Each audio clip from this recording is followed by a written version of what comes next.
every revolution, there's one man with a vision.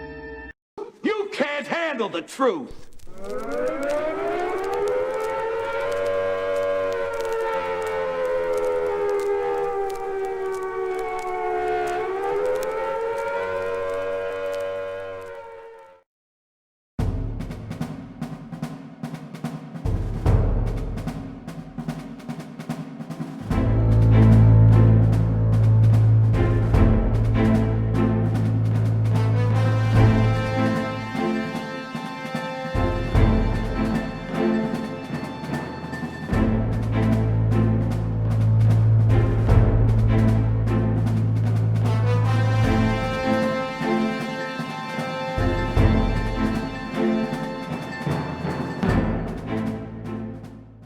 ISIS terrorists. And I was like, wait a minute, that actually happened. What do you mean that's fake news? And so I started to download these documents at first just for my reference, but then as we started to head towards more and more of this clown world, I started to realize that no, these people are indoctrinated. There's a system going on here, and I need to start archiving these documents, because when the public finds out what Google is really up to, it's going to be so damaging that they're going to purge all these documents. They're going to hide them. So I didn't realize at that point that I was going to come forward and leak to the public. But I did realize that this was something that needed to be downloaded just because it was time sensitive and was not going to be there in the future. And so that started me on the journey of sort of, downloading stuff. At first it was just fake news, but then I started to realize that, oh, wow, there's this secret program called Machine Learning Fairness that is wide scale, has been in development for many, many years, and is now starting to be applied to Google Search, YouTube, and Google News. And no one's talking about it. No one knows about it, but here's this gigantic, pile of documents inside of Google explaining what their intentions are. And so I captured as much of that as I could, and I brought that into my possession. And once I saw Google going to the extreme of deleting words out of their translation dictionary in order to make the president's tweets sound crazy, in order to invoke the 25th Amendment, that's when I realized that, okay, this is a national security issue, and regardless of the consequences, I have to come forward and let the American people know about this program and what Google is willing to do. And so that started the whole disclosure project for me. I sought out a bunch of media within Breitbart and then Project Veritas. And Project Veritas was the only media outlet that I trusted to do justice for the story. And the reason is because of the integrity of James O'Keefe. Yeah, I knew James when we were in Washington together. We were oppressed and pinched and attacked at the same time from different angles. But it's fascinating how you really can't do great things and see clearly and have the toughness to go on until you've been hammered by suffering. You've been imprisoned and threatened by the deep state, the national security state, which is really manned by beta males and cowards and weaklings hiding behind badges and authorities. You can't really emerge as a real leader until you've been bitten by that poison and it has gone through your system, and it makes you immune to it, and you're doubly stronger. So James O'Keefe went through it. I went through it. Michael J. and others have gone through it in their own interfacings with this police state, and you've gone through it now, which is going to terrify, I think, the larger internet, leviathans, because they're not aware of just what they've done in arousing a whistleblower and a truth speaker such as yourself. But I'll let you continue. Go ahead. I mean, yeah, I think that people are asleep and they remain asleep until the system turns on them. And they're like, wait a minute, why is the system turning on me? I've been loyal to the system the entire time. And, there's a KGB defector that kind of put this together really well. His name was Yuri Bezmenov. And he said the sad part about ideological subversion is that those that are programmed will never break their programming until the very last minute when they're in a concentration camp and the jackboot comes crashing down on their behind. Only then will they wake up. But by that time, it's already too late. And that's the sad thing about ideological subversion. And so once I started looking for this evidence, I started to find it everywhere, and that it was actually out in the open, that there's this agenda, there's this sort of, lack for a better term, mind control or behavior or mass society influence program is another way of saying it, but it's just easier to say, mind control. So they've got this like mind control program that is influencing the people and putting them into a box, right? And if you go to any historical period and you look at the people there, you'll realize that they're in this like box. They call it religion. And right now I feel that we're like in a new sort of godless religion that they're trying to put us into. And as you start to look at all the different ways that they apply this propaganda, you start to realize that, wow, this is a large scale program. This is militarized propaganda. And the thing about this propaganda is that it's only very effective if there's not a counter narrative that's surfacing, which is the reason why it's so important for these social engineers to suppress anything that contradicts the main narrative. And that includes, the evidence, that what they're saying, what they're pushing is fake. And, a lot of the population has woken up recently to this, especially because of the Jeffrey Epstein case. And now all of a sudden it's like, okay, well, 2019, everyone's a conspiracy theorist.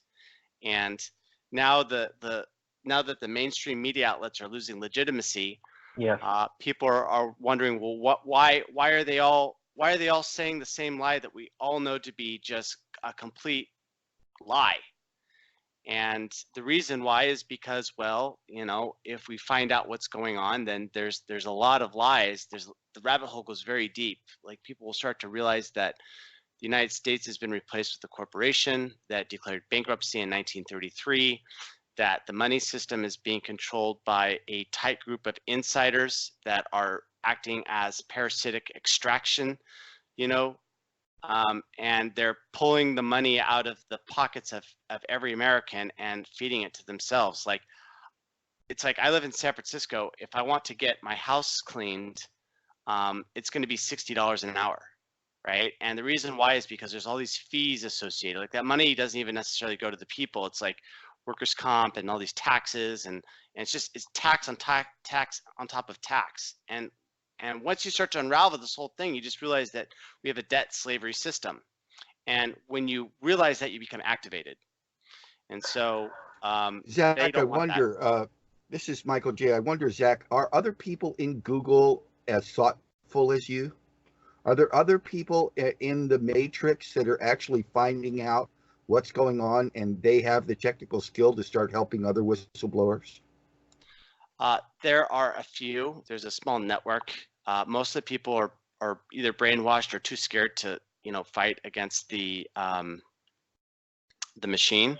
Mm-hmm. And so I'm kind of unique in that way, in that I didn't explicitly get hit with the machine, in order to wake up. I sort of just was like, I was just sort of, I don't know, what can I say? I just sort of awoke on my own just because of my curiosity. Well, let me say, I think it's a blessing, and God has touched you and woken you. We don't wake ourselves. God wakes us up. God inspires us. He begins to reveal truth like a dawn of the sun rising out of the horizon to illuminate the darkness. And what you read earlier from the Russian philosopher, poet, statesman about you don't realize the deep state or the oppression until the boot comes down on you. I cannot stress enough how accurate that is, because I went into the Army to fight the good fight of the 9/11. I didn't realize it was a fake, false flag, artificial narrative that was totally scientifically impossible. I didn't question it. I didn't look at it, despite my driving by the Pentagon the next day and seeing nothing but a big blue tarp covering a hole, no plane parts at the Pentagon, so the Pentagon wasn't hit by a plane. I was there in 2001, and I was in the highest levels of government and counterterrorism, and I never questioned it because of the propaganda and the emotional, smothering of patriotic, your duty to patriotic silence and never questioning and never moving beyond it until I was in prison. And when I was in prison by the Obama administration and Eric Holder and Lanny Brewer and Loretta Lynch for uncovering a lot of the terrorist financing that they were doing, and no one was more loyal to the mission than I was. No one was better at the mission than I was. No one was as creative and dynamic and explosive. I mean, I was the Incredible Hulk looking for buildings to tear down. And when they did this to me, when the Leviathan grabbed me and threw me in prison, and it's quite a story. I'll send you the book. I won't elaborate on it here, but it was in prison that I woke up. I had men around me that started to feed me information, that began to open my eyes, that began to really identify where the wounds were that I never even knew that were there. And you have this transformative effect like the Wizard of Oz, where Dorothy comes out of the black and white Kansas shack and sees the full color spectrum of the Wizard of Oz yellow brick road journey she's about to go on. That's what the awakening was to me. And it's exactly what you said in the Russian philosopher's quote. You don't come alive, you don't see, you don't recognize until you are hit by and crushed by the system that you were so loyal to. And that's, I think, happening to you in a reflection, because your instincts for truth, your love of truth, your inclination to equality and justice and freedom and liberty and all of the things that Americana consists of and is defined by, the material substance, at least in a superficial way that we're all brought up to believe, that was in jeopardy by the tyranny that you were seeing. And I think that awakening in you is what all great leaders and whistleblowers first start out with. And you have to shred and pull off of you, like the black tar in the Spider-Man 3 comic, the alien thing. You have to pull that off of you. But you have to have gone through this, and you have the experience to awaken others in your community, Zach, because I can't do it. Michael J. can't do it. None of us can do it because we weren't engineers. We weren't in there. We can help. We can arise. We can inspire where we can. But you speak their language. You are their reflection. You are the reflection of their better selves. And we won't win everybody, but I want to encourage you to keep standing and roaring, because there are people inside this matrix that are still asleep, that are still dead, that want a provocation. They want a leader to help them stand up, right? It's like the cripple in the Bible when God says, pick up your bed and walk. I see that God speaking through you to them to say, pick up your bed and walk. Come out from among them and be ye separate. Come out and be on the side of truth. And I'm encouraged by you. Go ahead. I mean, and the thing is that truth resonates with each individual person at their very soul. And even if they have the sort of walls in their mind against it, it hits them, and they either react with anger, or they're open to it. And the thing is that with this disclosure, the disclosure isn't about me, right? Like, it's not because of what I say that there's this cultural wave of disclosure about the big tech. It's because of the documents themselves.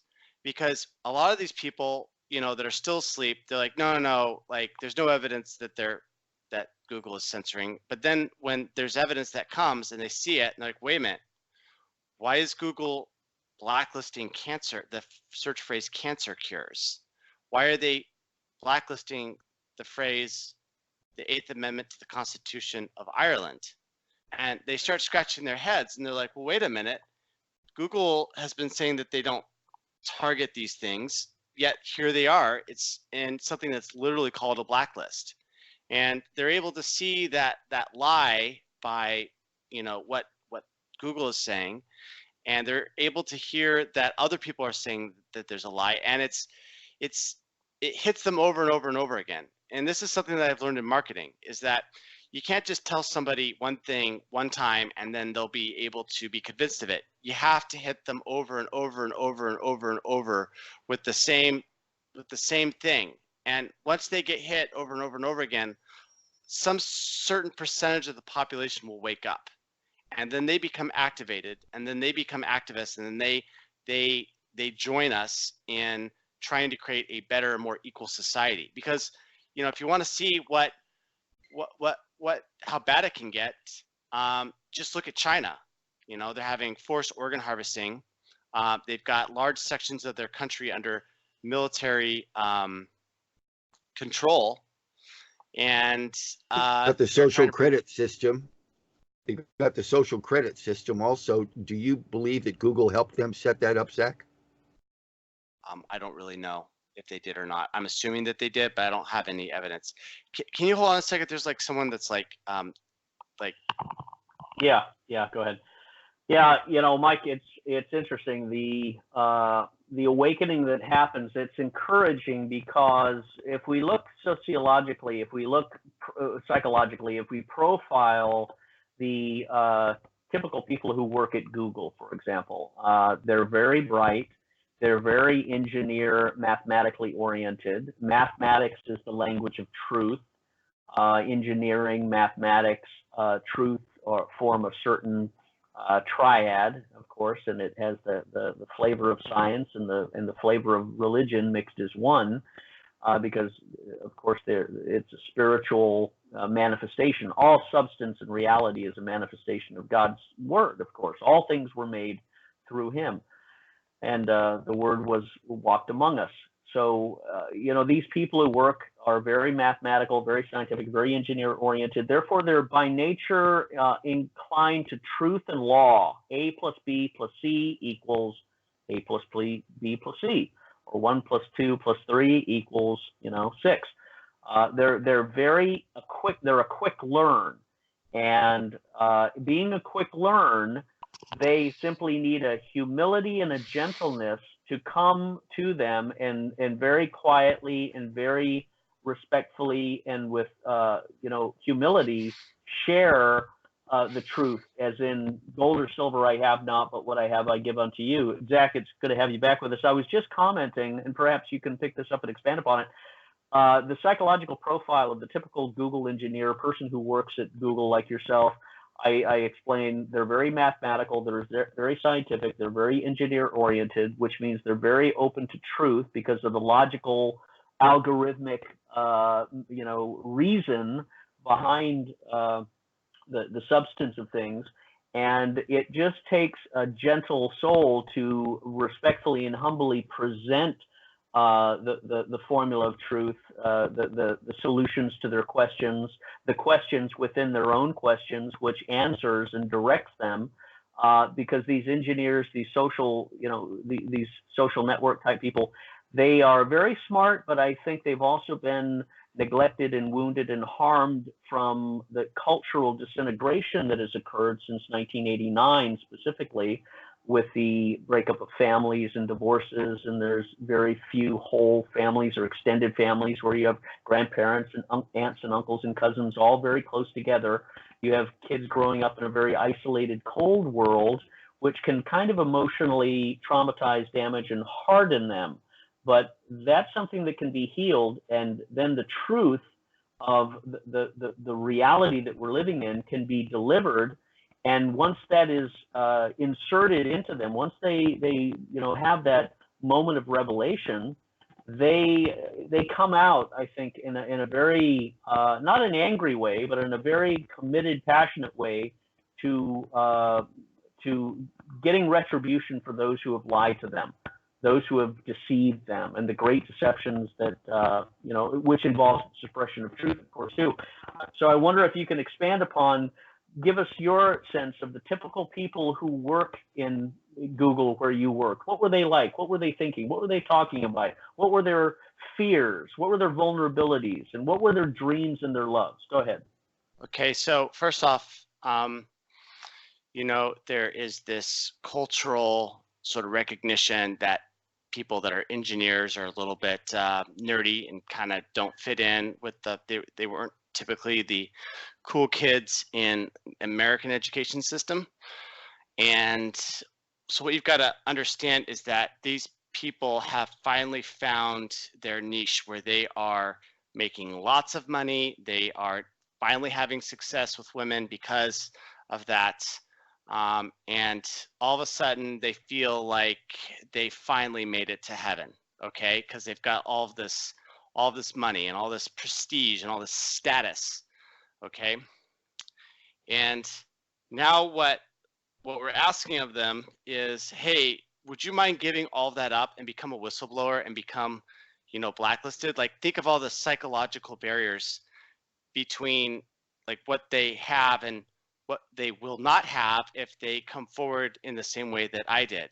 And so a lot of these people, it's a psychological wall. They don't want to accept all this stuff, because if they do, then what happens is that they're going to be putting themselves as an operator of this really evil system.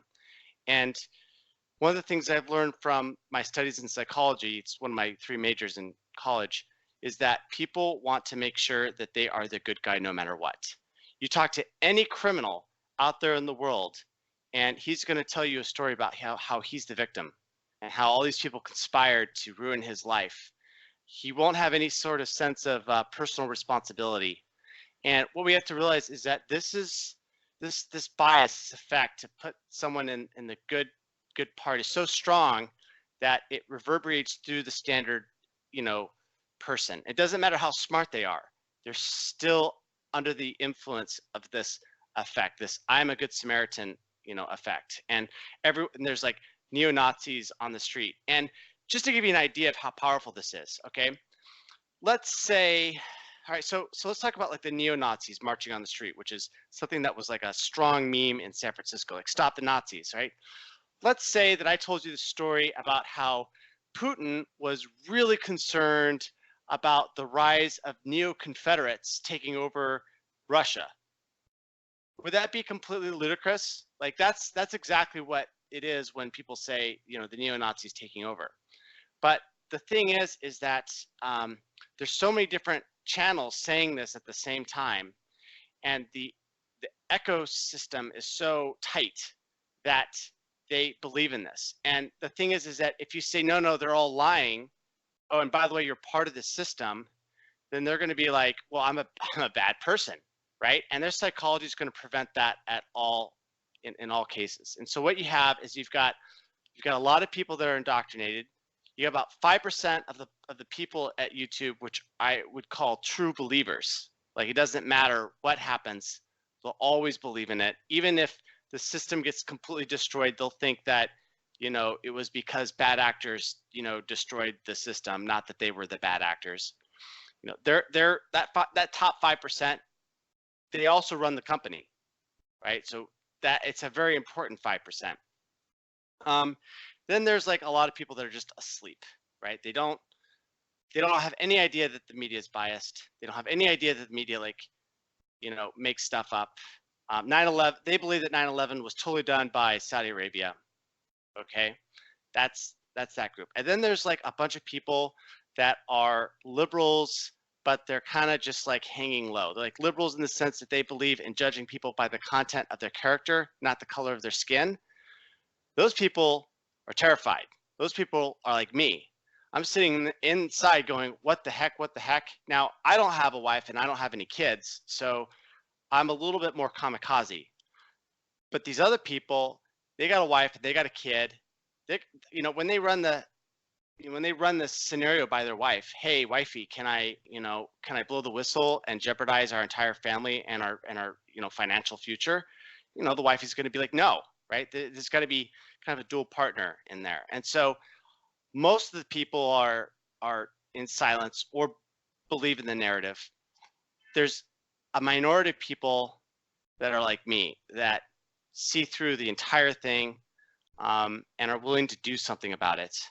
And Let me ask you, did you see CIA or intelligence or Mossad elements or people or discussions in your time there? Did you hear that? Did you see that? Was anyone talking about it? Did anyone introduce themselves? Was there any mention of CIA or Mossad or any military intelligence sort of presence in your experience and career? Go ahead.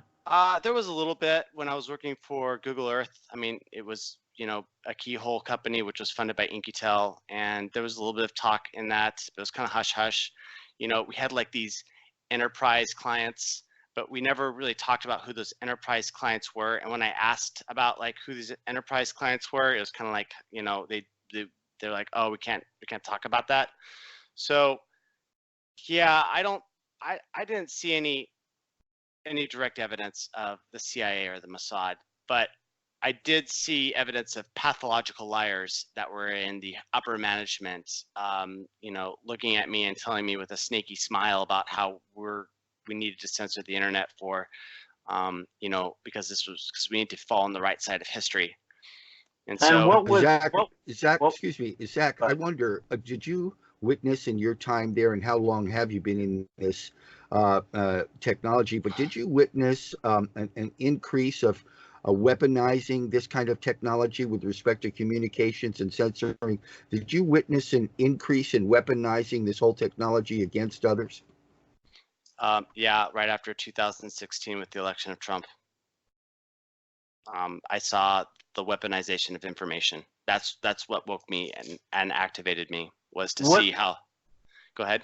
What were they saying? What were they doing that led you to see that as being weaponized? Describing real events as fake news, and the fact that they were electing themselves arbitrator of what was real and what was not. And it was really hilarious. I remember there was this one time when they were giving this conference to the employees in Los Angeles, and Susan was talking about the need to combat fake news, the video of which is posted on my Twitter. And then right after that, there was an old-time media executive who had seen it all, and he got in there and he was asked about fake news. He's like, yeah, fake news is not something you guys are going to be able to figure out what's fake and what's real. It's really, really, really hard. So it was really funny that the CEO of YouTube is like, yeah, we're gonna get rid of fake news, and the guy who's seen it all in the media is like, yeah, you're not gonna be able to get rid of it. But despite all that, they keep on going, right? They have this mission to figure out what's real and what's not, and sculpt the information landscape. So your experience also included what was going on in YouTube. Excuse me, not YouTube, but Facebook, because Google runs that too, right? Or no? I mean, there's the investor class sits on both boards, but and that's like Blackwater and Vanguard. Those are like the main investors. But in terms of running it, it's different people. But I think that the real people operating behind the shadows sits above the CEO and controls it. And I'm not entirely sure how the whole thing works. There's some rumors that I've heard, but it's not something that I've been able to verify myself. What would you say to your fellow engineers, your fellow workers that were there? If we were at if they were on the line listening or at a coffee, store, what would you say? With us standing with you, and of course many other people around the world saying, here's what you need to know. Here's what my experience is, someone who's worked in this industry. Here's what I want you to know, as if they were your younger brother or sister, and you're giving them the awakening. What would you say to them to awaken them and inspire them? Go ahead. Okay, so, to awaken them, I mean, look at what Google's censoring. Look at my disclosure. Look at all the things that have been proven false in the last year, with the Russian collusion hoax, with the Jeffrey Epstein suicide. Look at what the other people are saying, because where there's smoke, there's fire, and there's something really, serious going on. And what's happening is that these tech giants are trying to suppress the truth. And I also have another message for the bad actors within Google. Every single time you make a comment, you do a bit of censoring, and it gets logged. It gets logged in a database. And are you really sure that it's not going to be found, and that, you know, if this company is found liable for, you know, collusion or even treason, how do you know that you're not going to be caught up in it? Because you're the operator, and all of the things that you do are being recorded. Are you going to be sure that from 2 years from now, from 4 years from now, that isn't going to be opened up in discovery, and then you're not going to be dragged before a court, and that they're going to ask you why you deleted words such as covfefe from the translation dictionary to make the Trump tweets sound crazy? Like, you know, that by acting on behalf of this, of what they're doing, you are now colluding and enabling that illegal behavior. And so my message to you guys, the bad actors out there, be careful, double think what you're about to do, because what Google is doing is against America. And if it goes down, or when it goes down, you could be dragged along with it. Zach, I wonder if you have anything to say about what has been called the Internet of Things and the total surveillance society. How do you feel about that? Yeah, so, you know, a good lesson to learn is from, you know, Alexa and Google Home. They're like, oh, we're just listening to your voice just so we can figure out when to pay attention. But in reality, you know, they're recording everything. And we know that they're recording everything because, and by them, I mean Google, Amazon, and probably soon to be Facebook if they get an in-home device. The reason why we know that they're listening to everything is because the whistleblowers that have been contractors have come forward and stated that they are able to hear everything that everyone's saying. And when the police, you know, when the police are investigating a crime, they're subpoenaing the information from places like Amazon because they want to get the audio. Now, here's the thing. How would Amazon have that audio if the only thing they're listening for is, you know, a command like Alexa, and then they start recording? What turns out is that they just record everything, and then sometimes they wake up and then you are able to give it a command. And so, what was the question again? I'm sorry. Well, the issue is you really nailed it right there, Zach. As far as the Internet of Things and total surveillance, we are looking at the fact that they're pushing this 5G. They're pushing this these audio things actually in appliances. You know, like in our kitchen refrigerator or our dishwasher or other things that they're able to listen to us. So essentially, I think as we spoke about earlier in the program, that the technocracy believes that if it's technically possible, they have to do it. They need to do it because we can do it, and there are no moral boundaries for them because they're just looking at its technical feasibility, not its moral implications. What do you think?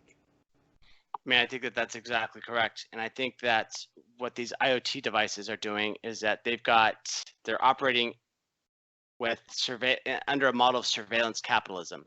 They're trying to capture the data that we're using, and then they're aggregating it in a big database, and then they're selling access to that database to foreign adversaries that are, you know, behind the shadows. And we don't know. It was actually illustrated in the Minority Report when they could read the irises of that man. Actually, he had his eyeballs changed, you know, or whatever. Mm-hmm. Remember that? And they recognized that he had the eyeballs of a Japanese guy, and they started selling him stuff. Isn't that what you're talking about?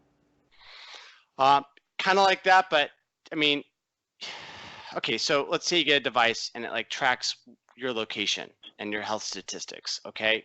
That information is sold in a market, in a covert market, and someone is buying your real-time and health information. You know, I gave all of my genetic information to 23andMe.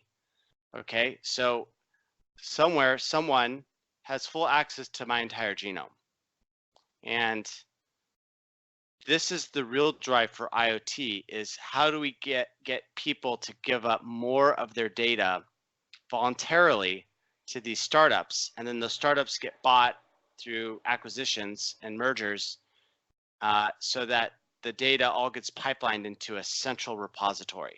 Mm-hmm.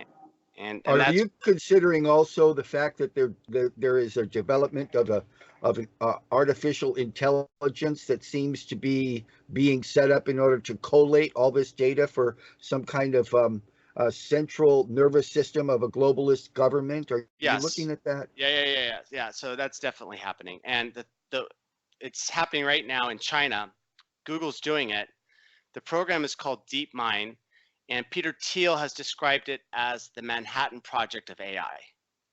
And in layman's term, they're trying to create a God AI that sees all and is able to make sense of the world and can, who knows what they're going to use it for, but it's being in development right now. It's being developed by an American company in China.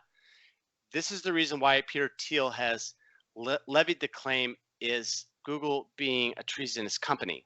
Mm. Because yes, they are creating a godlike AI. Mm-hmm.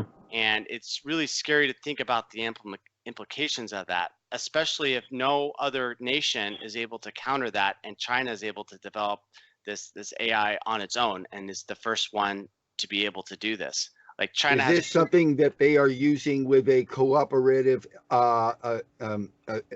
arrangement with Huawei? That Huawei and 5G is something that's going to help facilitate that there in China?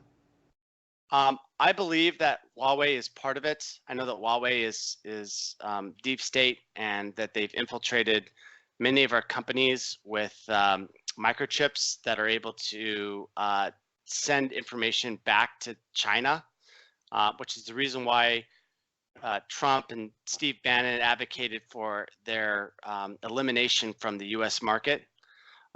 Also, the big danger with 5G is that all of the 5G stations are Chinese, I believe. And so you basically got the Chinese government building these cell towers with total surveillance over everyone in the United States. As far as 5G being toxic, there's some evidence that is true. A lot of the evidence that I've seen, or the sensational evidence that I've seen on the internet, is fake.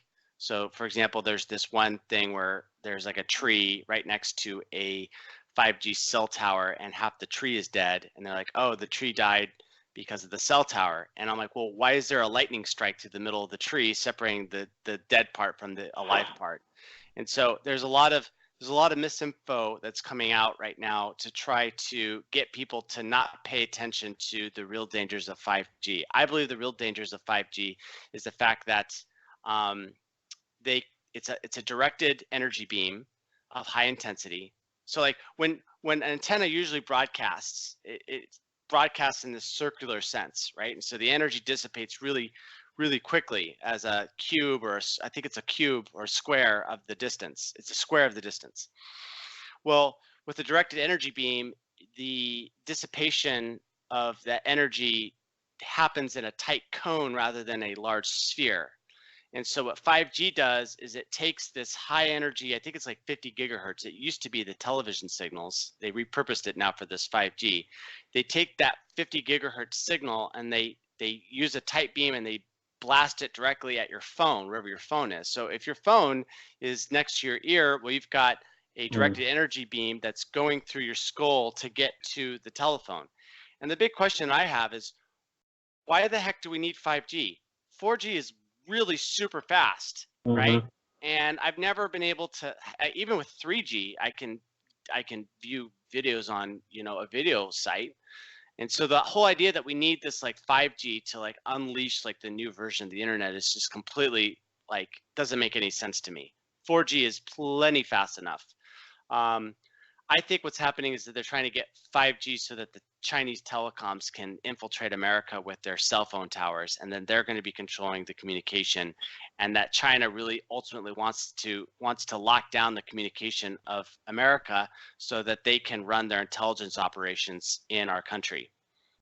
Well, it's an accurate observation. We've talked about before in San Francisco, for example, the Chinese Communist Party has deeply entrenched itself and has, of course, representatives in Dianne Feinstein's administration, her office. We've got the Chinese Communist Party running candidates like London Breed, who is the appointed mayor, who is running against Ellen Zhao, who is the Chinese capitalist-free Christian Chinese woman who is rising up. And I always encourage people to support her. To Ellen for Mayor 2019.com. Very powerful woman fighting against the Chinese Communist Party that is pushing a lot of these technologies and alternative transgender, gay agenda issues. They're behind a lot of the disruptions all over the state, and they're financing the political actors like Gavin Newsom and others who are contributing to this. And the Chinese Communist Party, really, no one really understands the violence that they represent. And of course, we see glimpses of it in the Falun Gong, organ harvesting, the luring and capturing and arresting of American Chinese people who go over to Hong Kong. They are grabbed and arrested and sent to China and put into slave labor or detention or organ harvesting or worse. And they're never heard from. And I think the 5G fits their personality profile as well, because the Chinese are very Borgian, if you will. Go back to Star Trek, the Borg, you will be assimilated. The Chinese have that two-dimensional character. They're very black and white. They're very, very limited, inflexible. They do not create, they capture, they pirate, they steal, and they morph and duplicate, but there's very little originality. And the 5G, in a suicidal sense, doesn't register to them because they don't have a value for human life, and they have different echelons that are, the higher Communist Party types aren't going to be the one answering the phones. So they don't care about who does. They don't care about who gets the toxic radiation. And they are a very clear and present danger to the United States. And what's going on in Hong Kong, I think, is the beach of Normandy, because you're going to witness the Chinese crack down another Tiananmen Square in the next year to goad and prevent Trump from either taking action against it, but they're going to come down on Hong Kong. So the question is, what alternative disruption operations are going to be launched against China so that they can't unleash their full force and fury against Hong Kong? China really needs to be, the Chinese Communist Party needs to be taken down, evaporated, rusted from within, using the language of spiritual freedom and things like that, with Russia and Iran as an ally in this, because they do represent a very great threat. And I wanted to read a couple things that you wrote, but first let me hand it back to you, Zach, to give you some final thoughts on. We're coming up to a break in a couple minutes, so finish your thoughts on China. Go ahead. So what I see with China in my analysis of that is that they seem to be fighting a third generation war when fourth generation warfare is the thing that's been really effective. And they are so inept at fighting fourth generation warfare that they've opted to just censor the internet so that they can keep it in their sphere that they're good at, which is brute military strength with their indoctrinated citizens. And so what I see right now happening with Hong Kong is that they can't win through politics, so they've got to win by force. And it's really sad because I see that Hong Kong's kind of being sacrificed on the chessboard in order to save Taiwan and galvanize the Taiwanese and galvanize the rest of the Asiatic countries to oppose China. Mm-hmm. I don't really see that Hong Kong has any good way to stop the Chinese. There's just too many of them. Other than being a sacrificial lamb. Go ahead. Yeah. Now, the only thing that I can say that will possibly save this is there are now reports from whistleblowers that China has massively over-leveraged its economy, that its GDP to debt ratio is, its debt to GDP ratio is 4 to 1. So, I think it's like $30 trillion or something, and or even more than that. And if that's true, then what could be happening is that China is now, they're in a state of bankruptcy or insolvency actually, and the games that are being played with the finance games are being played through Hong Kong right now as a proxy. And so I think whenever I think that I know what's going on, there always seems to be like another layer that is happening. And so the big questions I have are what exactly is happening with the financial system, with the players that are happening, way up at the top. Okay, We're we've going come on a to break right now. Yes. I've really been really enjoying what you're saying, Zach, and I hope you can continue with us. We'll be back in about 4 minutes, okay, brother? Maybe 5. Okay, sounds good. Thank you. Ladies and gentlemen, this is Scott Bennett and Michael J. on Shell Games, and we are continuing with our special guest, Zach Vorez.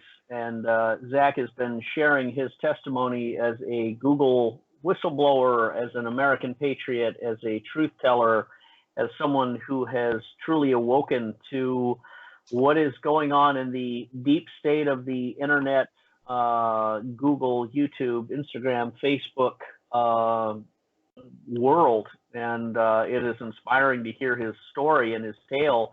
And, Zach, I wanted to read a couple things that you had written that you sent me, if that's all right. I think they're quite profound. And it sets the tone for the next hour. Some of the material you sent me, and if there's anything, wrong, or correct me, but you said, Google is willfully committing violations of the Sherman Antitrust Act by leveraging their monopoly to grossly suppress information of a political nature in order to unduly influence elections. One of the most recent examples is how Google censored Tulsi Gabbard's ad campaign right as the first Democratic debates were ending. And you have a link there, and we'll put this up on the interview site as well. Google has also been caught engaging in election interference through its use of numerous blacklists throughout the company, as it was reported here, and you have a Breitbart.com story. This blacklist, which I've provided under the name YouTube Controversial Query Blacklist, censored content related to the President of the United States, as well as meddling in the Irish election related to abortion. Despite this blacklist document being leaked to the public, and CEO Sundar Pichai testified under oath to Congress that, quote, I lead this company without political bias and work to ensure that our products continue to operate that way. To do otherwise would go against our core principles and our business interests, unquote. Additionally, Karen Bataille, Global Public Policy of Google, said in testimony, quote, as I said per your previous question, we do not utilize blacklists or whitelists in our search results to favor political outcomes. Doesn't happen, unquote. Yet this is just the tip of the iceberg. Google is currently mobilizing to rebias its entire search ecosystem using a new product called machine learning fairness, which is nothing less than to engineer a new kind of society where Google leverages its monopoly to define what is objectively true. Based on documents that I have provided, Google is clearly aiming to define objective reality with one of its strategies in how it defines, quote, fake news, unquote. What's troubling is that Google has listed several examples of fake news in internal documents in which the news actually reports actual events. For example, Google's documents say that Hillary Clinton trafficking weapons to ISIS through Benghazi is fake news. Yet there is overwhelming evidence that this did in fact occur. Well, let me stop right there because I want to be a witness to your theory and evidence that you're providing here, Zach, because I was in the Army, I was in special operations, I was in psychological operations, I had a top secret SCI clearance, I worked at terrorist financing at U.S. Central Command, I also worked at the State Department Counterterrorism Office, I worked at special operations in Crystal City, I was all over, and I can tell you without any doubt, because I was there, and I wrote a lot of the documentation, a lot of the psychological warfare theories. I can tell you that the Arab Spring was fabricated. It was artificial. Yep. It was designed. It was put forth by Rand Corporation and Booz Allen Hamilton and certain military elements and certainly political elements. I can also say that your theory is absolutely right on Hillary Clinton overthrowing Benghazi, running missile systems up to take out Syria through Turkey.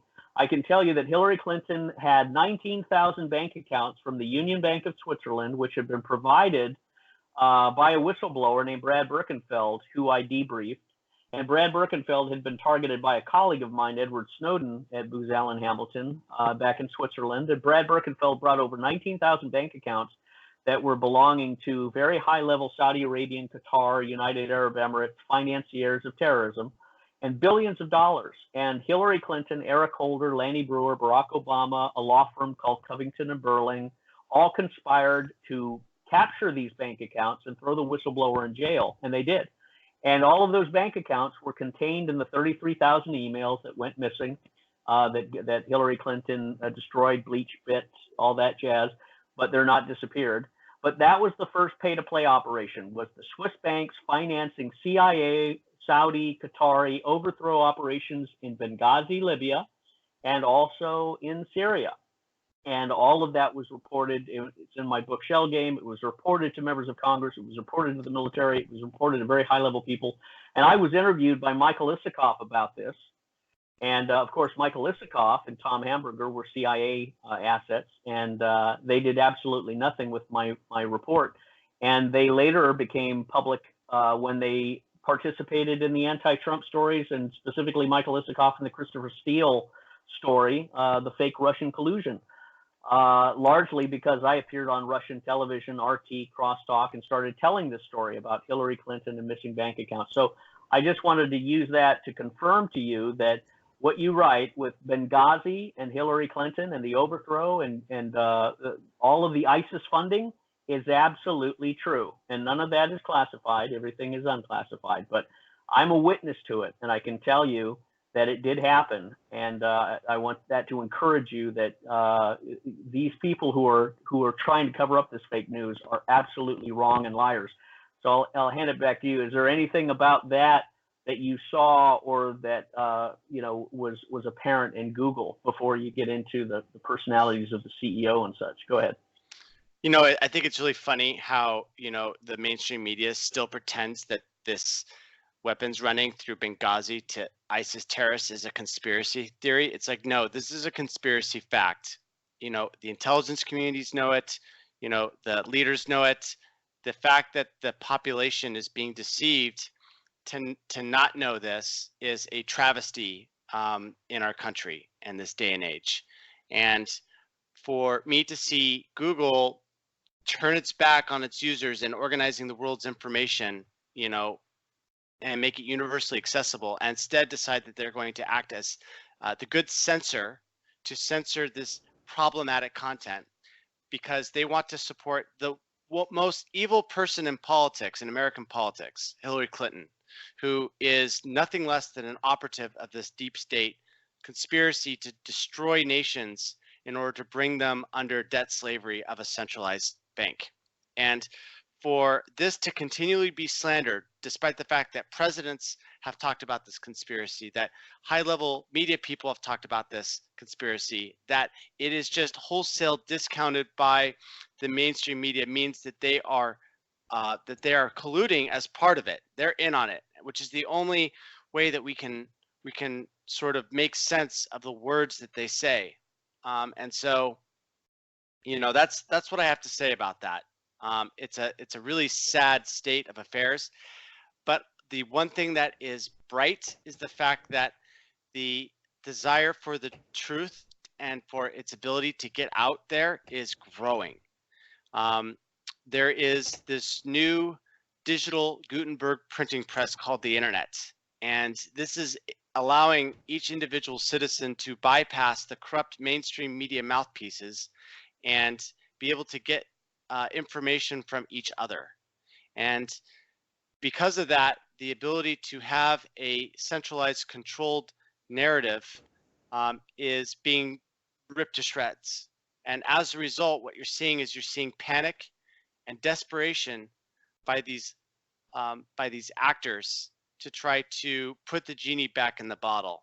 because ultimately they've realized that they've already lost control.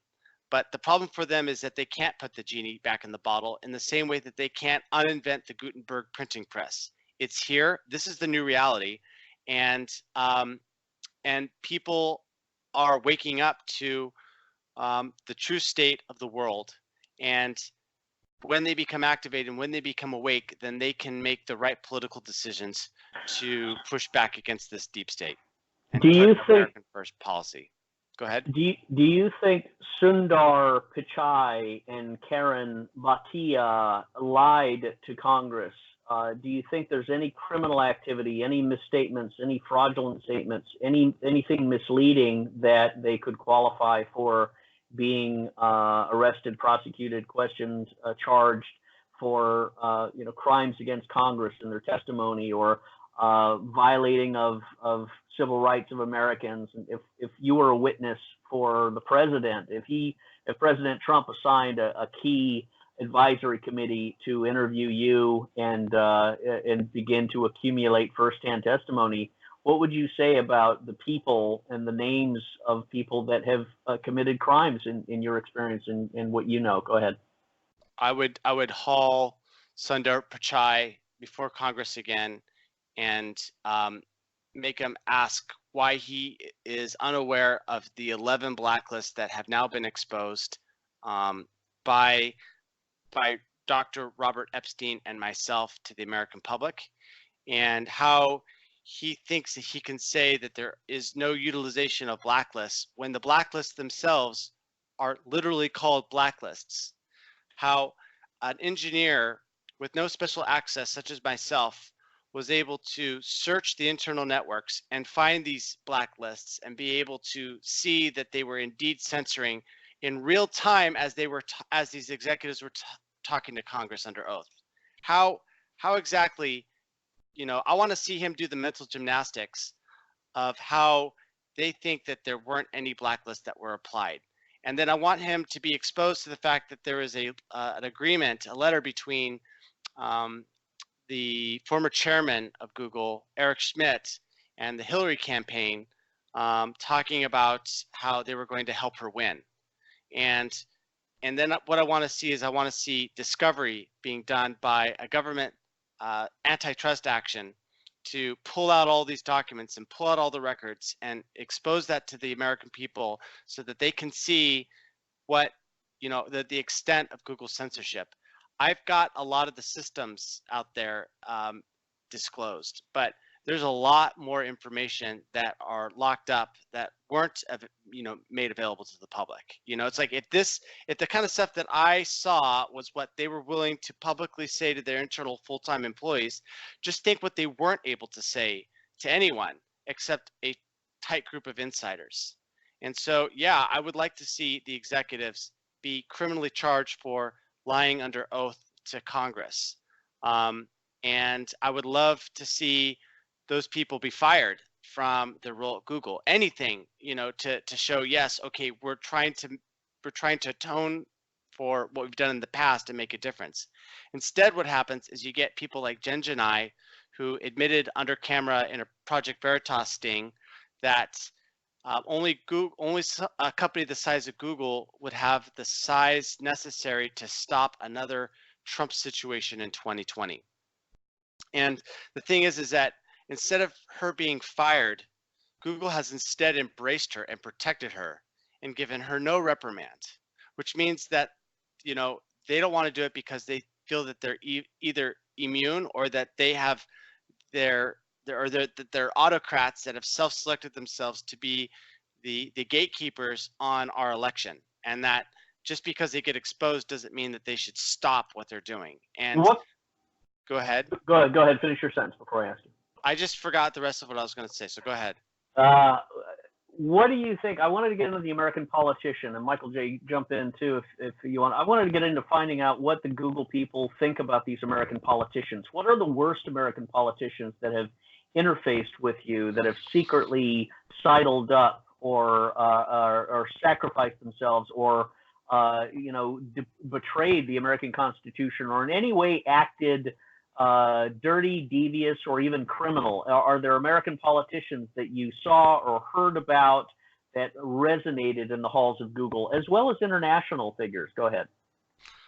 I mean, besides Hillary Clinton and the documents that have been released, I don't really have any more insight on the politicians. I will say that what was really disturbing was when I went to my final employee meeting with YouTube, where all the employees were called in, and we had the meeting held at a Masonic temple on top of the highest hill, one of the highest hills in San Francisco.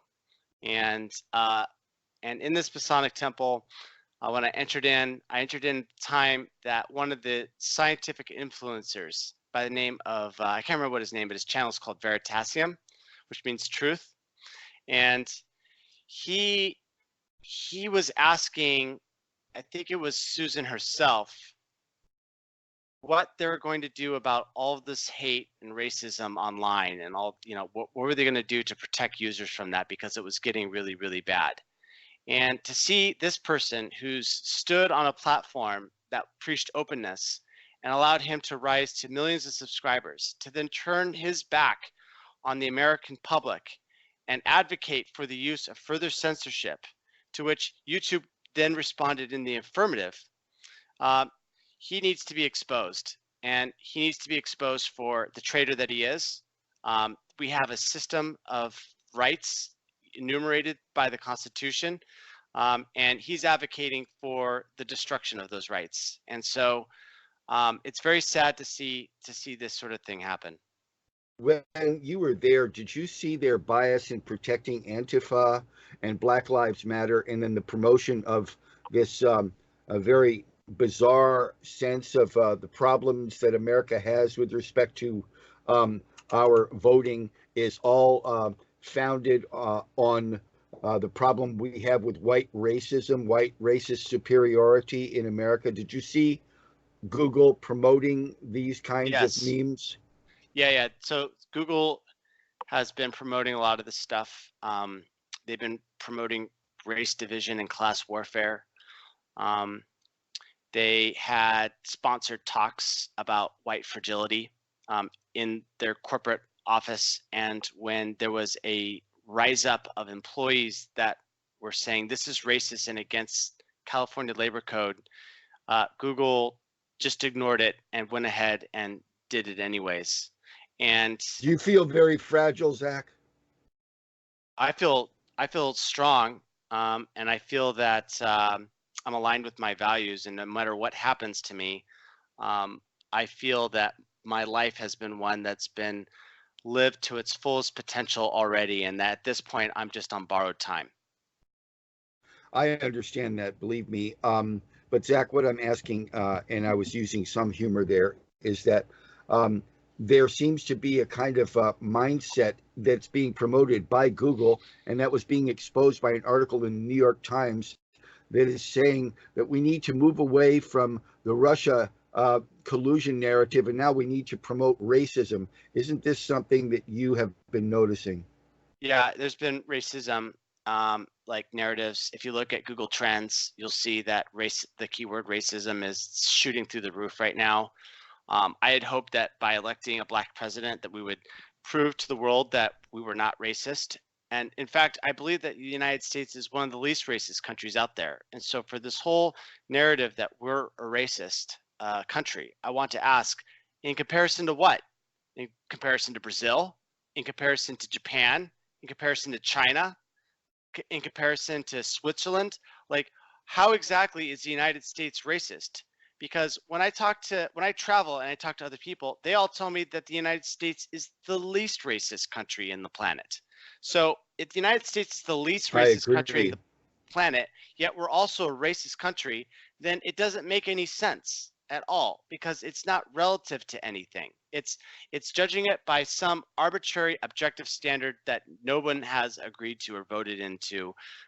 It's just something that a bunch of social social engineers have gotten together and pushed the American public to make us feel bad about ourselves. Well, Zach, you said you were focusing on one of your majors was psychology. Do you see that there's an influence of psychological manipulation in what they're doing and how they're actually propagandizing the American people by their control of social media? Yeah, so one of the most important ways that they sort of program people is through the use of the auto predict suggestion for the Google search. So if you go to Google search right now and you type in, Clinton body count, you won't get any auto suggestions. But if you type in Trump body count, then it's going to auto predict, the word. And so one of the things about this is that Google has stated that the terms that they use for auto suggest in Google search is generated by what the crowd is actually searching for. And so whenever you're typing a word in, you're kind of getting this consensus effect, like, oh, this is what everybody else thinks, and then you autocomplete. Well, if an autocomplete doesn't pop up, well, then you think that no one's searching for it.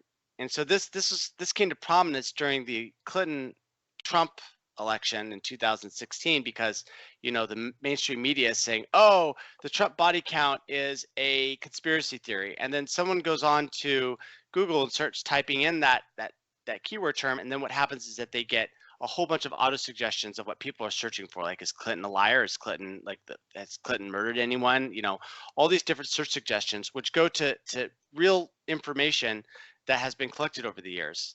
And so the thing is that they don't want to have this, like the social engineers don't want this narrative contradiction. So they've gone through and they've poisoned these auto search results and not told anyone that they've done this.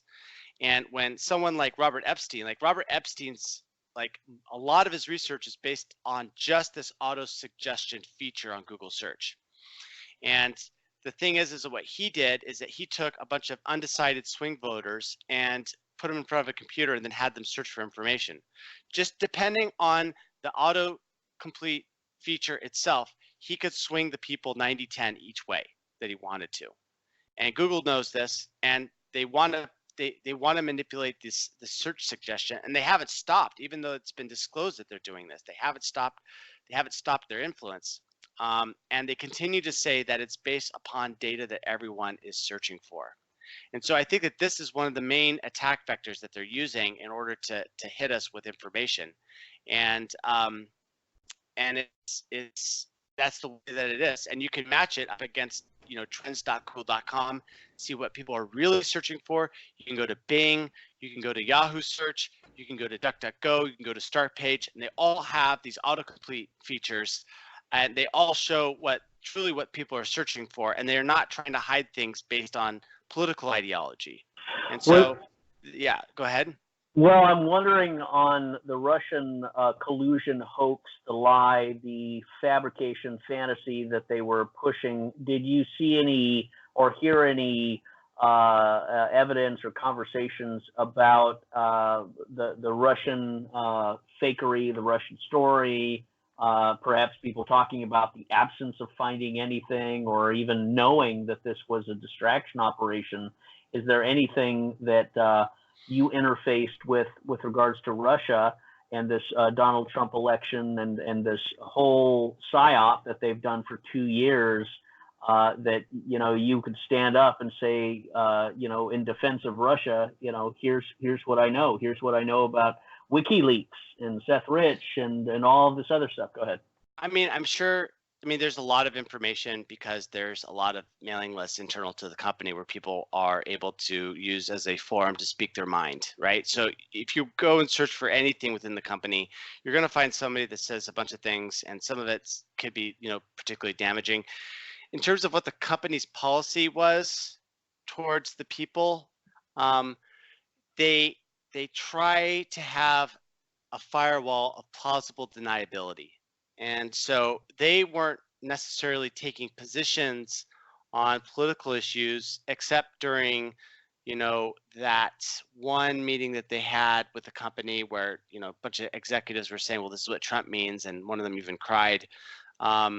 They were they were kind of candid in that way, but instead of being overtly political, what they've done is that they have generated vulnerabilities within their system, and that they've given these vulnerabilities to a group of insiders that have been hacking their system with these exploits in mind in order to silence, suppress, and push stories that they want to the top.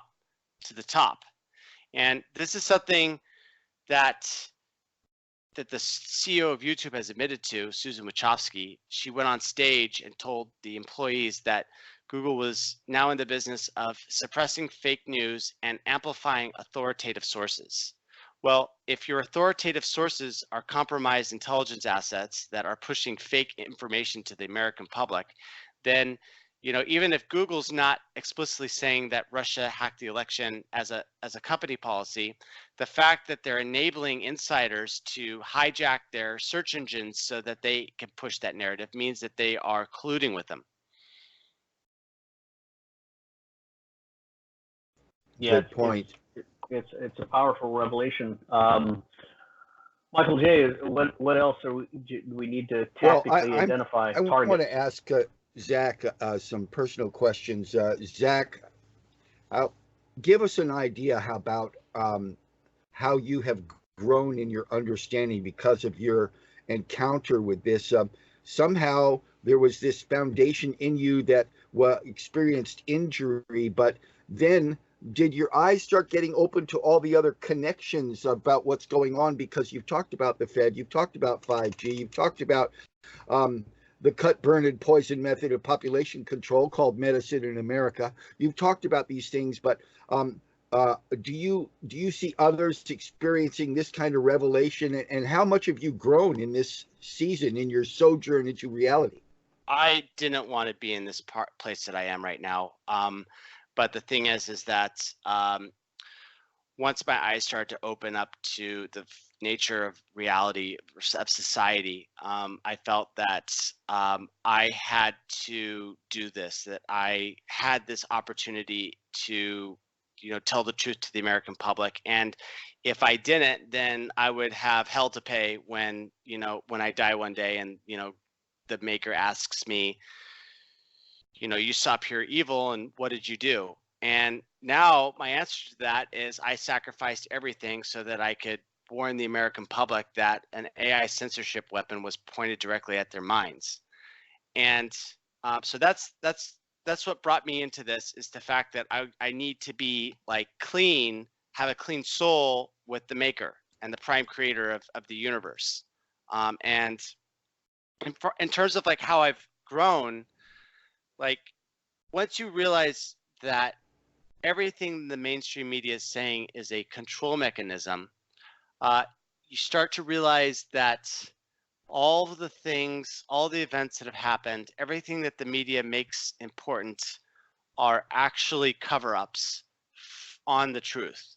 And the reason why they're doing that is they really can't kill the truth. The truth just burns like smolders and can erupt at any time. And so the way that they pull the oxygen away from the truth is that they've got to inject disinfo around the truth.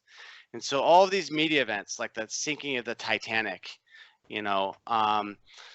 they're really cover-ups, or from the Titanic sinking to the email scandal. The real event is the thing that's damaging. So they inject all this disinfo around it so that they can get they can poison the signal to noise ratio. And if they can keep on putting this disinfo, then people will look other places. Unfortunately, now there's a subsection of the population that have woken up and realized that whenever they see a story, whenever they see smoke, they know that there's a fire raging somewhere, and they go to that fire, and then they give oxygen to it. And everything that I believed in has turned out to be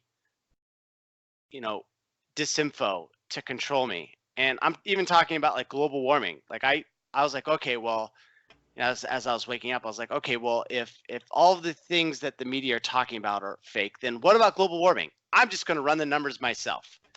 And then I find out that global warming is completely flawed right at the foundational assumptions of the entire model, which is that CO2 is a particularly strong greenhouse gas. It's not. It's almost, it looks the same as H2O. It's got like, you know, a similar structure, and it's got a similar resonance with electromagnetic radiation, so like light and infrared that's coming off. And it's not only is water a stronger greenhouse gas than CO2, but it's also 33 times more abundant. And if there was a runaway greenhouse effect, then we have all of the oceans ready to just evaporate all these greenhouse gases into the atmosphere and create this runaway catastrophic global greenhouse, you know, event that would wipe out all life, apparently, right? And what I realized is that, well, if that's possible, then that would have happened in history. And when I go back and look through history, there's never been any cataclysm with some sort of runaway greenhouse effect that boiled the oceans off and was primarily driven by the H2O cycle. And so I'm like, well, wait a minute, what does the media say about H2O being a stronger greenhouse gas? Then I go and then I see that there's all these articles. They don't even go to science. They just go into rhetoric, and they try to say about how delusional and crazy the people are to think that H2O is a stronger greenhouse gas than CO2. And I'm sitting over here looking at this scientific chart of its effects, and I'm like, wait a minute, they're contradicting reality. How do they not see like what's right in my face? And then I go and I'm like, well, if that's the case, if they're lying about this, then there might be other, you know, contradictions to the global warming scam. So then I go and I research and I find out that, oh yeah, there's this thing called iron ocean fertilization. And if you take iron, grind it up into dust, and then you crop dust it into the oceans, it removes the bottleneck to phytoplankton bloom. You get a phytoplankton bloom. You then get a zooplankton bloom that follows. And then that zooplankton feeds the shrimp, it feeds the fish, and you get this massive record fish catch. And this always happens like when a volcano erupts, you know, on the Pacific Pacific Ocean. There's like a volcano, it erupts, all this iron gets dumped into the water, and then 4 years later you get this huge fish bloom. In 2012, so what had happened, you know, so what was the international community's response to this revelation that you could just dump iron into the ocean and solve global warming?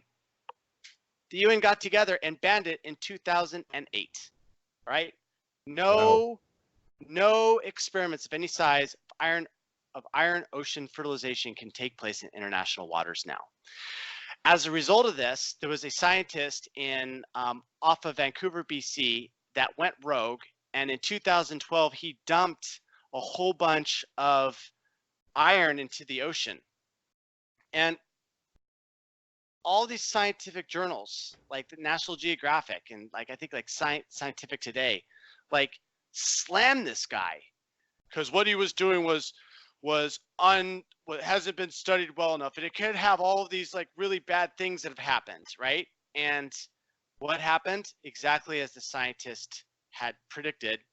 There was a huge life bloom, and now there's like record catches of fish starting in 2016 in around Vancouver, BC, right? We should be doing this everywhere. Like if the people were really concerned about global warming and the CO2, they should be dumping this iron ocean fertilization in the dead zones of the ocean and then generating all this fish so that we can feed the world's populations with abundant fish stock. But they don't want to have this happen. Are there other instances that they've been trying to like make sure that this global warming CO2 like crisis happens? Yeah. They canceled all the nuclear power plants. There hasn't been like another nuclear power plant created since the 1970s, I believe. And then also there was this one alternative nuclear technology called liquefied thorium. It's called LIFTR. And basically what it is it's thorium mixed into a lithium salt and a sodium salt, and it's a different reactor type that doesn't melt down. but instead of using 1% of the reactor fuel, it instead uses 99% of the reactor fuel. So they chose not to use that, but they wanted to use uranium because that's where they could get their weapons from. But thorium was actually plutonium rather, but it was actually rejected by President Carter. Right, exactly. And so, with uranium-235, you burn it, you get plutonium, then you can chemically separate it from all the burnt fuel, and now you've got like this nuclear bomb. And with the thorium, plus tons of radioactive waste that you don't know how to take care of, and it's sinking into our aquifers and everything like that. You're right, Zach. Yeah, this is a tragedy. But what do you know about the Georgia Guidestones, Zach? I know a lot about it, like they were built. And what I'm trying to say is, isn't it pointing to what you've been revealing, that there is a genocide program run by the globalists that want to actually reduce life on the earth? Have you seen that?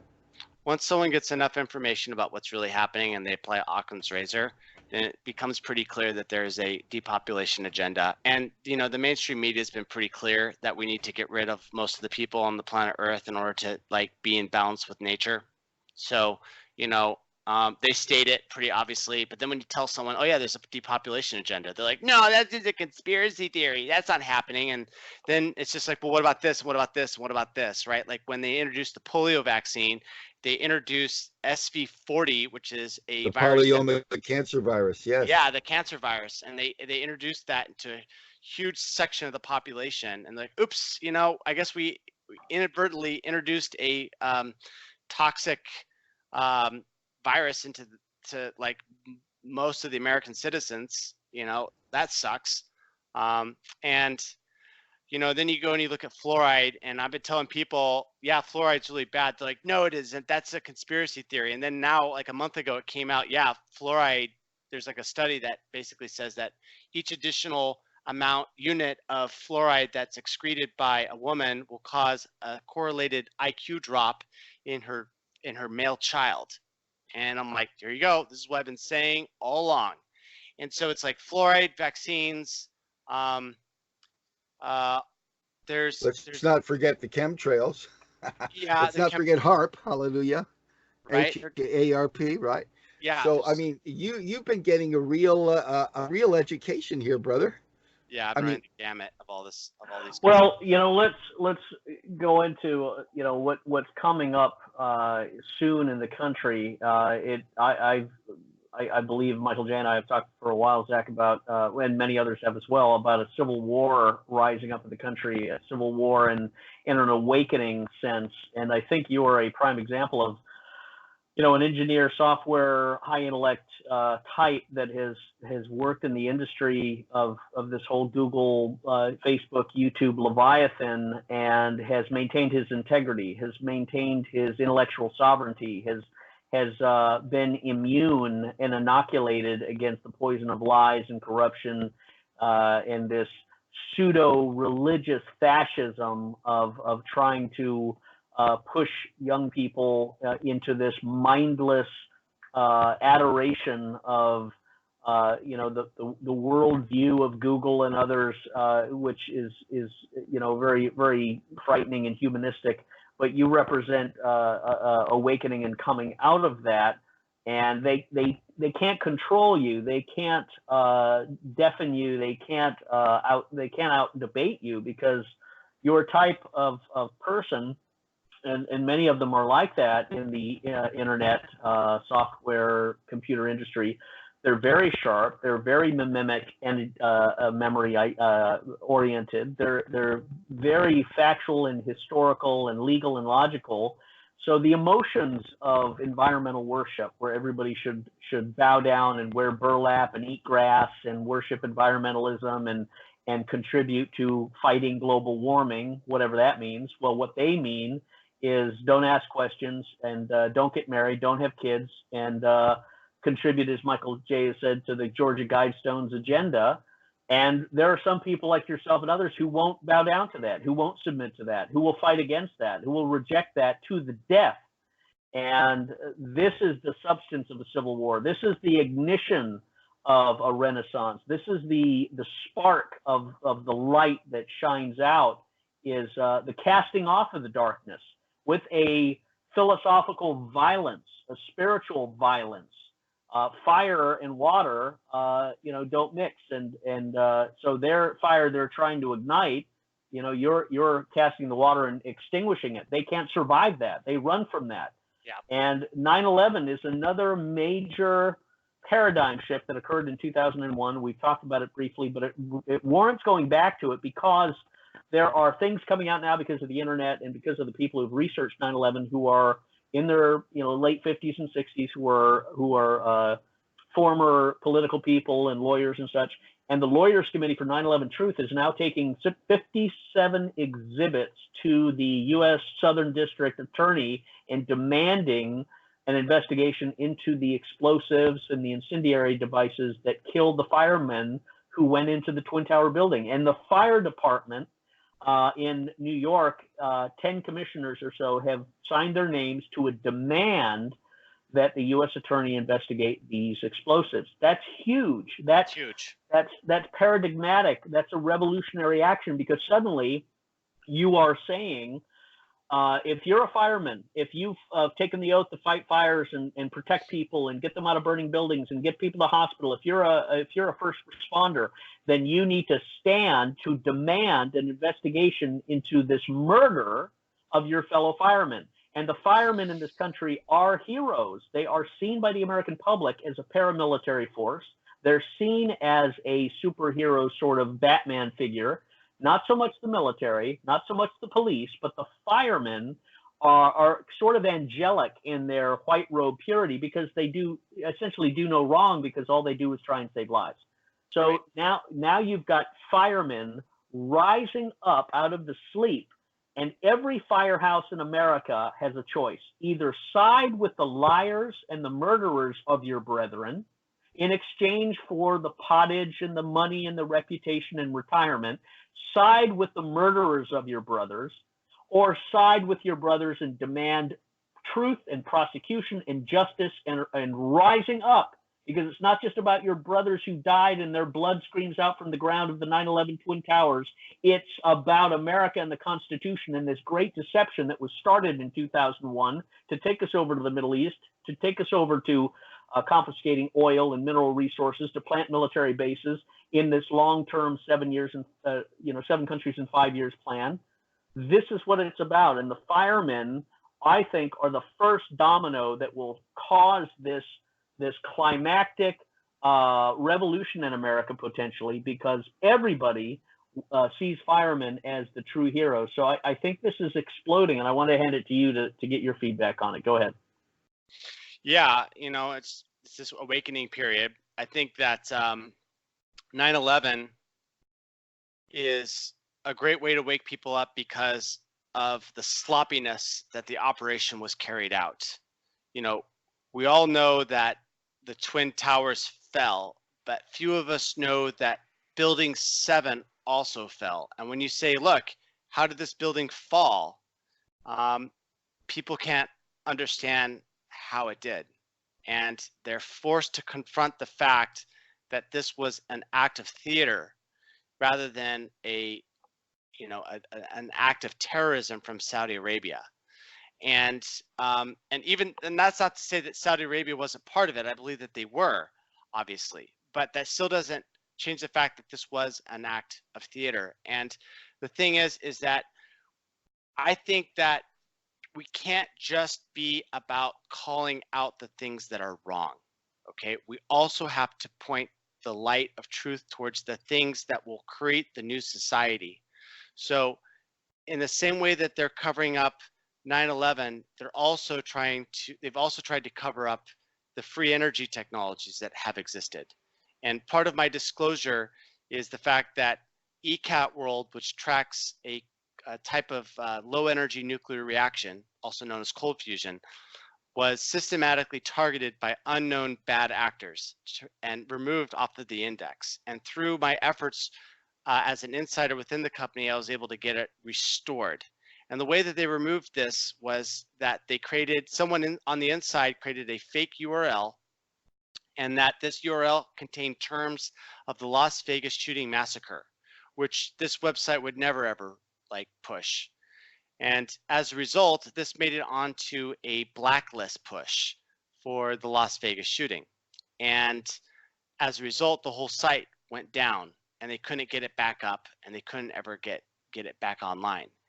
And what's really, it was actually one of the happiest moments of my life, because I remembered what I realized is that, wow, you know, what these people are doing is that they're fighting against a new form of society that's emerging. And that society is based on abundance, and abundant energy, abundant food, no environmental destruction.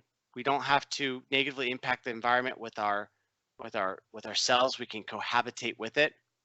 And this in itself is actually the scariest thing for these social engineers, is this abundant society, because they know they've spent thousands of years perfecting how to herd people in a scarce environment. They have no idea how they're going to control everyone in an abundant society. And so what I want to tell everyone is that, look, we don't even have to use fossil fuels. Like, forget about whether global warming is real or not in the CO2 crisis and its role. Like, the whole reason why we're even talking about CO2 is because the social engineers that control society want us to be on fossil fuels, because fossil fuels makes a scarce society. And because of that scarce society, they're able to control us. Yeah. Let me ask you a question too, Zach, you rang a bell. The New Zealand shooting that we recall, the alleged shooter actor going around with a camera on his gun and broadcasting live action while he was shooting. Michael J. and I and a former Marine looked exhaustively in slow motion at every frame of the New Zealand shooting, and it's very clear to us as military men that not a single bullet was fired out of that weapon. Not a single bullet penetrated a human body, because the human bodies did not react in the ways that combat experience and the historical record of bodies in combat, nobody reacted. Specifically, there was no traumatic injuries, no explosive blood leakages, there was no agonizing rhythmic crawling or screaming or holes in the walls. There was nothing that would prove that bullets were fired. So it was obviously artificial acting hoax that was designed, I think, for psychological operations purposes, specifically taking away of guns. But Google, it seems to be silencing websites that analyze that, silencing websites that expose the physical impossibility of that specific shooting, as well as the fakery of the manifesto and all of that thing. Could you talk about that New Zealand episode at all? Go ahead. Yeah, so I know that your listeners aren't going to be able to see this video or this photo right here, but maybe you guys can. It's a photo of all the dead bodies. So in the video of this Parkland shooting, he comes in and he fires a gun and he kills a bunch of people, and then he comes up to where all the bodies are laying, and there's not one bullet hole in the wall at all. Not one bullet hole. And my question, you know, and my brother is all about like the military. He was sadly unable to join because of type 1 diabetes, but he's all into guns, and so he totally thought that this was real. And I was like, look, Trevor, like look at the fact that there's no bullet holes in the wall. Like, these guns are, these high-powered rifles are designed to shoot a bullet, you know, that can penetrate, you know, a lot of things. And they're easily going to be able to go through a body, and then they're easily going to go into the wall and get lodged in the wall behind. And there's none of that, you know. And so this was a hoax. Like the New Zealand shooting was a complete hoax. Not saying that people didn't die. A lot of these times, these false flag events have a mix of people actually dying and crisis actors. And what we see right now is that this video was staged, it was pushed, and then what happened is, despite all the plot holes of this event, all the governments believed it. The New Zealand government believed it. They decided that they were going to, start demonizing Christianity and white people and increase, Muslim immigration even more. They're now grabbing guns, and they're doing all of these these events in response. They were just stating they believed it, but you don't really believe they believed it. You understand that they knew that this was a false flag, right? These governments really are not that stupid, Zach. They had an agenda set up before this operation happened. I mean, here's the thing: is that do these criminals that are operating at it, do they actually know that it's fake? I don't know what's in their head. The problem is I'm trying to judge them how I see the world, and I realize that that's just not how they think. They may know that maybe they know that it's wrong, maybe that they don't. The thing is that they're still acting as if it is. And whenever you show them evidence to the contrary, they're going to shriek and try to put you away. Did Google have an anti-gun agenda, an anti-gun philosophy, an anti-Second Amendment type of aversion? Not that was overriding, not that I saw. I'm sure that they did. Because that's just the way the corporation is. In fact, let me just do a search right now. I mean, I've got this whole PDF thing. A number of people on YouTube have been censored because they were promoting the Second Amendment. I think, isn't YouTube an aspect of Google as far as their censorship? Is who? Aren't Google responsible for YouTube also and censorship in YouTube? Yeah, so YouTube is under Google, and Google's the one that's providing the censorship tools. ML Fairness was getting was getting in there. Oh, by the way, yeah. So in my disclosure, there's a whole bunch of blacklist terms on guns and stuff. So if there's this cool tool, there's this really cool tool called PDF search. If you use it, you can search through all the documents from the root directory and you can see that they've got quite a bit of search terms that are that have been put under censorship. And I recommend that anyone who's curious about that should download the full disclosure at projectveritas.com. Yeah, that. Thank you, Zach. Yeah, that's interesting. So the full disclosure at projectveritas.com is where you can download the blacklist software, the blacklist search that you're describing. No, the PDF search is something else. It's something that I use, but the disclosure, all the data could be found at projectveritas.com, and right now it's the top story on there. The questions does Google have a strong stance on political things? They've actually tried to have maintain the appearance of being politically neutral. So there's not a whole lot of information based on political ideology of the company, other than the fact that they're introducing censorship and that they've been pushing a few of these sort of mass casualty events. And the mass casualty events are pretty much exclusively found in the YouTube controversy query blacklist. See, when I worked in psychological operations, we had the Smith-Mundt Act, which was erected in the 1940s that prohibited the American government from engaging in propaganda against the American audiences, specifically because it was a violation of the Constitution and the expectation of the people that the government was their employee, and the government was not allowed to lie to the people that had created it, essentially. And now we've got that horse behind the cart, and we've got an out-of-control FBI, CIA, police state that has been weaponized by James Comey, Andrew McCabe, and others. That is really a coup d'etat, a 1917 sort of communist revolution that are aided and abetted by the Google types in this ideology of fascism, environmentalism, and humanism. But it's very, very dangerous because they're shutting people down. They're shutting down their websites. They're working in a very surgical, coordinated fashion to brand people as extremists and cut them off of the information and cut their websites down.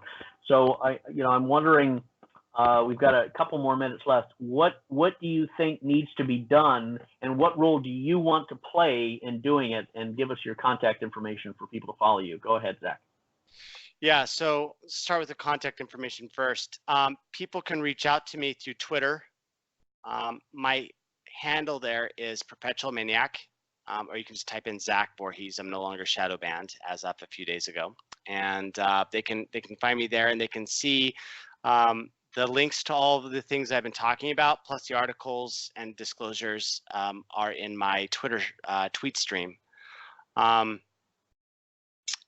far as what Google is, how to fix Google, you know, I think it's gotten more complicated.